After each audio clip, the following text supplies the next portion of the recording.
నేడు వైసీపీ శాసనసభ పక్ష సమావేశం జరగనుంది. కేంద్ర కార్యాలయంలో మధ్యాహ్నం 3 గంటలకు ఎమ్మెల్సీలు, ఎమ్మెల్యేలతోటి మాజీ సీఎం జగన్ సమావేశం కానున్నారు. ఇక అసెంబ్లీ సమావేశాల నేపథ్యంలో అనుసరించాల్సిన వ్యూహంపైన ఎమ్మెల్సీలు, ఎమ్మెల్యేలతోటి జగన్ చర్చించనున్నారు.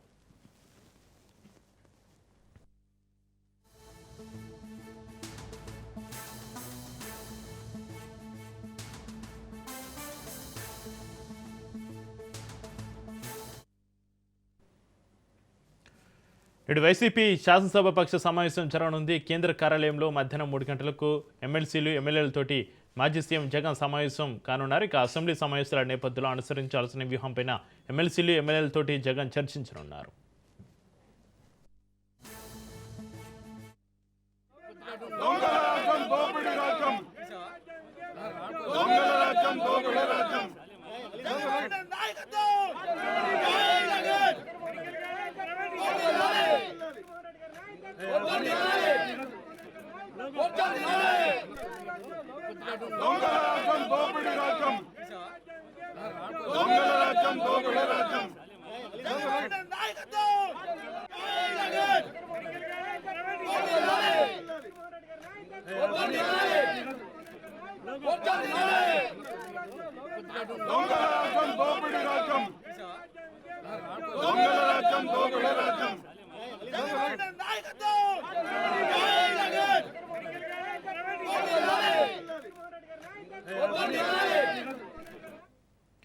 నేడు వైసీపీ శాసనసభ పక్ష సమావేశం జరగనుంది. కేంద్ర కార్యాలయంలో మధ్యాహ్నం 3 గంటలకు ఎమ్మెల్సీలు, ఎమ్మెల్యేలతోటి మాజీ సీఎం జగన్ సమావేశం జరగనున్నారు.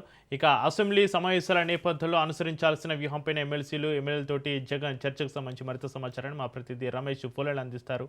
రమేష్, ఈరోజు సాయంత్రం 3 గంటలకు వైసీపీ పార్టీ కేంద్ర కార్యాలయంలో పార్టీ అధినేత జగన్మోహన్ రెడ్డి అధ్యక్షతన వైఎస్ఆర్ కాంగ్రెస్ పార్టీ శాసనసభ పక్ష సమావేశం జరగబోతుంది. ఈ సమావేశానికి పార్టీ ఎమ్మెల్యేలు, ఎమ్మెల్సీలు హాజరవుతున్నారు. ప్రధానంగా ఈ శాసనసభ సమావేశాలు ప్రారంభమైనటువంటి నేపథ్యంలో శాసనసభ సమావేశాలు అనుసరించాల్సినటువంటి వ్యూహాలకు సంబంధించి పార్టీ నేతలకు ఈరోజు జగన్మోహన్ రెడ్డి దిశానిర్దేశం చేయబోతూ ఉన్నారు. శాసనసభ సమావేశాలకు ఎమ్మెల్యేలకు అయితే హాజరవుతున్నప్పటికీ వైఎస్ఆర్ కాంగ్రెస్ పార్టీ ఎమ్మెల్సీలు హాజరవుతూ ఉన్నారు. ఈ నేపథ్యంలో శాసన మండలిలో ప్రధానంగా ప్రజలకు సంబంధించినటువంటి అంశాలు, ప్రభుత్వ వైఫల్యాలకు సంబంధించినటువంటి అంశాలపైన చర్చించాలని వైఎస్ఆర్ కాంగ్రెస్ పార్టీ భావిస్తుంది. వీటిలో ప్రధానమైనటువంటి మెడికల్ కాలేజీల ప్రైవేటీకరణ కారణ అంశాన్ని ప్రధానంగా వైఎస్ఆర్ కాంగ్రెస్ పార్టీ హైలైట్ చేసే ఆలోచనలో ఉంది. దీంతో పాటు తిరుమల లడ్డు విషయంలో అధికార పార్టీ నేతలు చేస్తున్నటువంటి ప్రచారాలు ఏవైతే ఉన్నాయో ఈ ప్రచారాల వల్ల